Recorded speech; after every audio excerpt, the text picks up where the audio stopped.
భక్తో భక్తిగుణావృతే ముదమృతాపూర్ణే ప్రసన్నే మనః కుంభే సాంబ తవాంఘ్రిపల్లవయుగం సంస్థాప్య సంవిత్పలం సత్వం మంత్రముదీరయన్ నిజ శరీరాఘారశుద్ధిం వహన్ పుణ్యాహం ప్రకటీకరోమి రుచిరం కళ్యాణమాపాదయన్.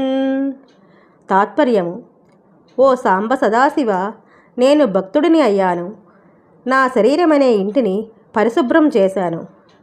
నా మనస్సునే పవిత్రమైన కలశంగా ఏర్పాటు చేసుకున్నాను. శుభాలను పొందాలనే కోరికతో నా మనస్సనే కలశానికి భక్తి అనే దారపు పోగులను చుట్టాను. ఆ కలశంలో నిర్మలమైన సంతోషమనే నీటిని పోసి నింపాను. నీ పాదపద్మాలనే లేత చిగురు మీద జ్ఞానమనే కొబ్బరికాయను పెట్టాను. సత్వగుణమే